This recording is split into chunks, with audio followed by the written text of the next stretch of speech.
चोरी के शोर के बीच बिहार चुनाव की तारीखों का ऐलान हो गया है। बिहार विधानसभा चुनाव 2 चरणों में होने जा रहा है, जिसमें पहले चरण का चुनाव 6 नवंबर को होगा, यानी 121 सीटों पर चुनाव। तो वहीं दूसरे चरण का चुनाव 11 नवंबर को होगा, यानी 122 सीटों पर चुनाव होना है और मतगणना 14 नवंबर को होगी। यानी कुल मिलाकर अब ऑफिशियली चुनाव का बिगुल बज गया है। लेकिन वही अगर पार्टियों की बात की जाए तो एक तरफ एनडीए की तैयारी पूरी हो गई है, लेकिन वही विपक्ष की बात की जाए तो महागठबंधन छटपटाए हुए है। इतनी बड़ी घोषणा हो गई है, लेकिन राहुल गांधी क्या कर रहे हैं? छुट्टी मनाने में व्यस्त है। और ना केवल राहुल गांधी बल्कि बाकी नेताओं की भी बात की जाए तो वो भी यही करते नजर आ रहे हैं। तो क्या कुछ चल रहा है बिहार की सियासत में, जानेंगे विस्तार से।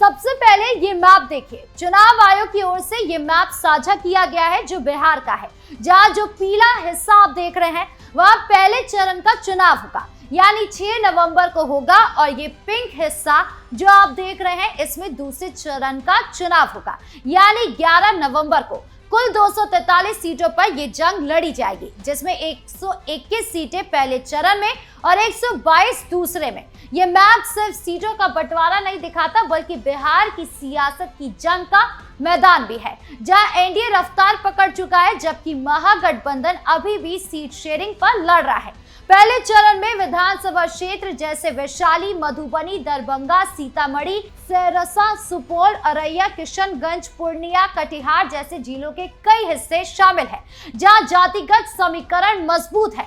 दूसरा चरण पटना, नालंदा, गया, औरंगाबाद, नवादा, जहानाबाद, अरवल, भोजपुर, रोहतास, कैमूर जैसे जिलों को कवर करेगा, जहां शहरी और ग्रामीण वोटर का मिश्रण है। चुनाव आयोग ने एसआईआर के बाद वोटर लिस्ट को साफ किया है, जिसमें 66.5 लाख नाम हटाए गए हैं और 21.5 लाख नए जोड़े गए हैं। 14 लाख नए वोटर को आईडी कार्ड दिए जा रहे हैं, तो कुल मिलाकर 7.43 करोड़ है। यह मैप बिहार की राजनीतिक भूगोल को दर्शाता है, जहां एनडीए के लिए पूर्वी बिहार मजबूत किला है, जबकि महागठबंधन को मगध और शहरी पटना में चुनौती। लेकिन घोषणा के साथ ही सियासत गर्म हो गई है। एनडीए की एकजुटता बनाम विपक्ष की छटपटाहट, यही इस चुनाव का असली रंग है। लेकिन ये चुनाव इतना दिलचस्प क्यों होता जा रहा है वो आपको बताते हैं। सबसे पहले बात करें एनडीए सरकार की। एनडीए में नीतीश कुमार रफ्तार पकड़े हुए हैं, बिहार की तस्वीर बदलने की, जैसे नीतीश कुमार ने कसम खा ली हो। पटना में जहां पहले जंगल राज था, आज वहां मेट्रो दौड़ रही है। नीतीश कुमार ने हरी झंडी दिखाई। यही नहीं, अंतर्राष्ट्रीय स्टेडियम बिहार में तैयार हो गया है।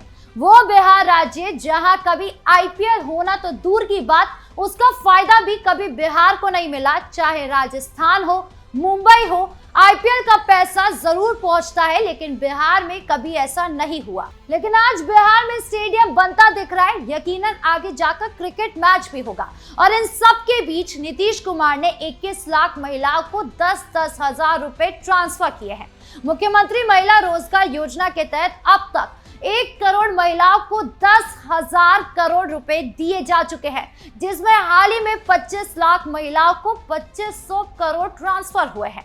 ये योजना महिलाओं को स्वरोजगार के लिए प्रोत्साहित करती है और एक परिवार से एक महिला को फायदा पहुंचाने का लक्ष्य है। नीतीश ने जीविका प्रोजेक्ट से 1.40 करोड़ दीदियों को जोड़ा और शहरी इलाकों में भी 37,000 ग्रुप बने। ये सब क्या दिखाता है कि नीतीश कुमार विकास की पटरी पर सवार है। नीतीश मोदी का कॉम्बो विपक्ष को कड़ी टक्कर दे रहा है। बिहार में 40% महिलाएं वोटर है और एनडीए का महिलाओं पर फोकस मुकेश सैनी की पार्टी को भी सीटें दे रहा है। विकास के ये आंकड़े जनता को आकर्षित कर रहे हैं और एनडीए की एकजुटता विपक्ष की कमजोरी को उजागर कर रही है। लेकिन महागठबंधन क्या कर रहा है? वो कहां है? वोट चोरी को लेकर तेजस्वी राहुल दोनों ने वोटर अधिकार यात्रा निकाली, उसमें 15 दिन बर्बाद भी किए। क्यों? क्योंकि बिहार के जमीनी स्तर पर इसका कोई असर नहीं हुआ, क्योंकि बिहार की जनता जानती है कि बिहार का असली मुद्दा वोट चोरी नहीं है। बिहार का असली मुद्दा है शिक्षा, रोजगार, कानून व्यवस्था, स्वास्थ्य व्यवस्था यानी कि विकास।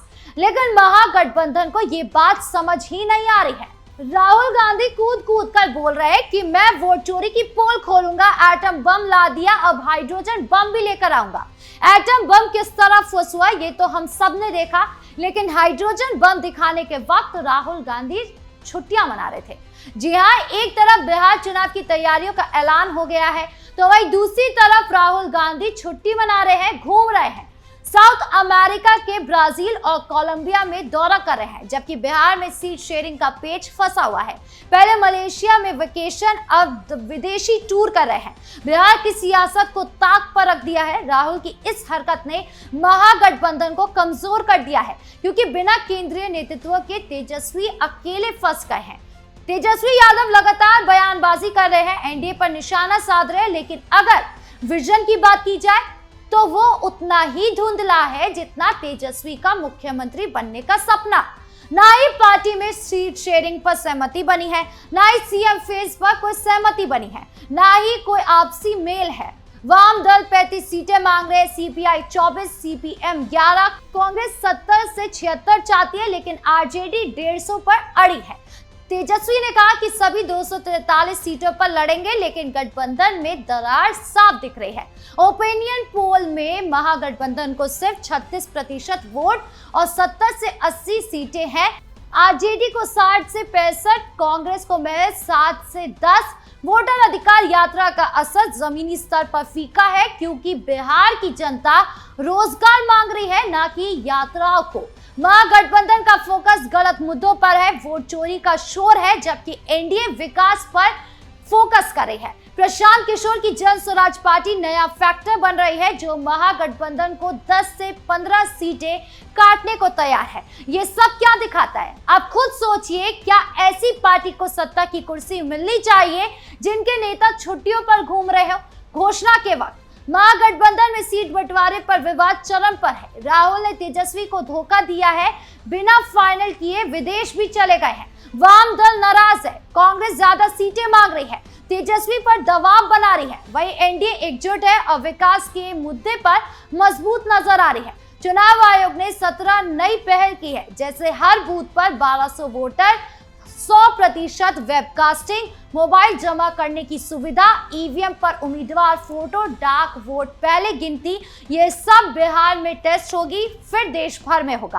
पारदर्शिता बढ़ेगी, लेकिन विपक्ष को वोट चोरी का मुद्दा कमजोर पड़ता जा रहा है। बिहार की जनता विकास देख रही है, ना कि यात्राओं पर ध्यान दे रही है। एनडीए को फायदा हो रहा है और महागठबंधन छटपटा रहा है। तेजस्वी का सपना धुंधला हो रहा है। राहुल की छुट्टियां बिहार के लिए महंगी पड़ रही है। चुनाव आयोग ने कहा कि बिहार चुनाव से पहले ये बदलाव पूरे देश में लागू होंगे, मतदान को और आसान बनाएंगे। लेकिन महागठबंधन की आपसी कला ने उनका वोट बैंक बांट दिया है। प्रशांत किशोर की जन स्वराज भी मैदान में है, जो दोनों को नुकसान पहुंचा सकती है। एनडीए की महिलाओं पर फोकस है, 10,000 ट्रांसफर कर रहे हैं, स्वरोजगार पर तैयार है, और ये जबकि महागठबंधन से वादों पर है। इसलिए कहा जा रहा है कि बिहार बदल रहा है, अब नीतीश की रफ्तार रुकेगी नहीं। ओपिनियन पोल साफ कहते हैं कि एनडीए आगे है और महागठबंधन बहुत पीछे है। राहुल लौट रहे हैं तो शायद सीट बंटवारे पर बातचीत हो, लेकिन देरी से नुकसान ऑलरेडी हो चुका है। अब बिहार की जनता फैसला करेगी कि उन्हें विकास चाहिए या कला। आपको क्या लगता है? कमेंट बॉक्स में जरूर बताएं। धन्यवाद।